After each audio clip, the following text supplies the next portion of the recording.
మీ జీవితంలో ఉన్న అన్ని అడ్డంకులను తొలగించబోయే ఒక అద్భుతమైన రోజు రేపు మే 20 బుధవారం రాబోతున్న సంకష్టహర చతుర్థి వ్రతం. తొట్టిందల్లా నష్టమా? చేతికి వచ్చిన డబ్బు వచ్చినట్లే కరిగిపోతుందా? ఉద్యోగం, వ్యాపారంలో నవగ్రహ దోషాలు వేధిస్తున్నాయా? రేపు ఒక్కరోజు ఈ వ్రతాన్ని ఆచరిస్తే మీ కర్మలన్నీ పటాపంచలు అయిపోతాయి.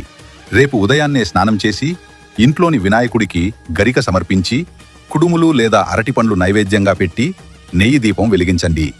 రోజంతా ఉపవాసం ఉండగలిగేవారు ఉండొచ్చు, లేనివారు ఒక పూట భోజనం చేయవచ్చు.